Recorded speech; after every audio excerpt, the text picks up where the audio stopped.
Salut tout le monde, je viens de faire un bivouac là, de 2 jours, donc pleine forêt, et j'ai utilisé, comme je vous en parlais dans une précédente vidéo, un matelas Neo Air, all saison, donc voilà, pour toute saison. Donc là on le teste, on est en été, on est en juillet, il fait encore bien frais, en tout cas là où je le teste c'est à Plaine de Caille, c'est plutôt frais, c'est une plaine qui prend pas mal l'humidité.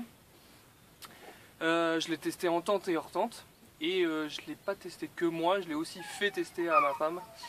Donc déjà les premiers retours, hier soir je m'endormais, elle me disait c'est bon, je veux plus dormir en bivouac sans matelas.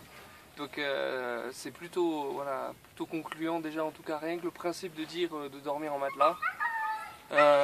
J'ai un pote qui avait fait toute l'Amérique du Sud qui m'avait vraiment conseillé les deux trucs qu'il insistait beaucoup pour des longs trekking, longs voyages. C'était pour les sacs 70 litres, d'avoir une fermeture au centre pour pouvoir accéder rapidement aux affaires, et le matelas. Ça, c'était deux choses pour lui qui lui paraissaient vraiment très importantes pour pouvoir vraiment récupérer, se reposer, etc. Et effectivement, on dort super bien dedans.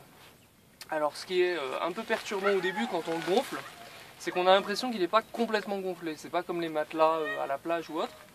Mais en fait, une fois qu'on s'allonge de tout son long dessus, l'air est super bien réparti, et du coup en fait c'est super agréable. C'est ni trop dur ni trop mou, et on dort vraiment comme des bébés. La particularité aussi sur ce matelas, c'est que je l'ai avec la mini pompe. Mini pompe, alors hyper légère. Ça c'est vraiment un premier point qui m'a marqué, puisqu'elle tient dans la main. Okay. On y met 2 piles dedans, et on dévisse l'ouverture, on met la pompe et ça marche tout seul. Ça gonfle, on attend 3 minutes et ça y est, c'est gonflé. Le bruit est pas vraiment gênant. Alors moi j'aime bien vraiment tout ce qui est pure nature, etc. Là pour le coup on est un peu sur de la technologie, et donc oui, ça fait un peu de bruit, mais c'est vraiment léger. Pendant ce temps on peut aller faire la popote ou des choses comme ça, donc c'est vraiment agréable. L'intérêt d'utiliser une mini pompe, c'est qu'on n'utilise pas donc sa bouche, ce qui permet en fait d'éviter d'envoyer de l'air humide dans le matelas, et donc de conserver plus longtemps son matelas. Donc c'est pas négligeable vu qu'elle est super légère, enfin moi je vais pas m'en priver.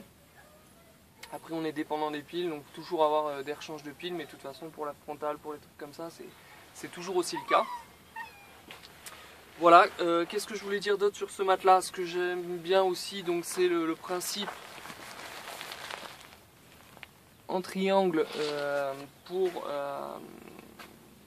si on l'ouvre en fait, que la déchirure soit limitée. Okay, c'est comme pour les... Enfin moi je connaissais ça surtout sur les vêtements et les sacs à dos, voilà. Ensuite, alors il y a un petit bruit, voilà, un petit bruit plastique, je sais pas si on l'entend à la caméra. Au début je pensais que ça allait être super gênant, quand je l'ai essayé un peu chez moi, je trouvais que ça faisait du bruit. Je me suis dit merde, on va mal dormir ou quoi, parce qu'à peine on va bouger, ça va faire du bruit plastique. Et au final, pas du tout. Pas du tout. Une fois qu'on est posé quoi, on est calé, c'est vraiment agréable. Voilà, je crois que j'ai fait le tour. Peut-être 2 mots sur la taille. J'ai pris, moi je fais 1m80 et là c'est un 183, c'est largement suffisant. En même temps, plus grand, je suis même pas sûr que ça rentrait dans ma tente, parce que j'ai une petite tente de place. Voilà. Qu'est-ce que je voulais dire d'autre? Ben voilà, c'est super agréable. À dégonfler, c'est pas bien compliqué, puisque j'ouvre et je vide d'air le matelas. Et puis voilà, donc du coup je suis en pleine forme pour faire du sport avec mes chiens. Voilà, attelage, cani VTT, cani rando, etc. On profite de la journée. Je vous dis à plus, et n'hésitez pas à me faire vos retours des matelas que vous utilisez, et si vous achetez ce matelas, n'hésitez pas à me dire aussi ce que vous en pensez. Moi en tout cas je suis fan. On refera les tests en hiver, donc prochaine vidéo cet hiver. Allez, à plus, ciao. Ah, je suis allé chercher la pompe parce que je me suis dit ce serait trop bête que vous la voyez pas. voir le fonctionnement. Donc comme je vous disais, elle tient dans la main. Hop là. On l'ouvre, on appuie ici. On presse, ça s'ouvre tout seul. Et en fait, c'est quand c'est ouvert, ça fonctionne. Il y a un petit bitouni à sortir. Hop, on l'enclipse. Et ça gonfle. Ça vient chercher l'air, ça gonfle. On le referme, ça fait plus de bruit. C'est terminé. Voilà. C'était le matelas Néo Air, pardon. Et la petite housse qui est vendue avec. Donc ça tient là-dedans. Hein. C'est nickel. Voilà. Et un petit clin d'œil donc à Aventure Nordique. D'où est originaire ce super matelas. Allez, merci, ciao.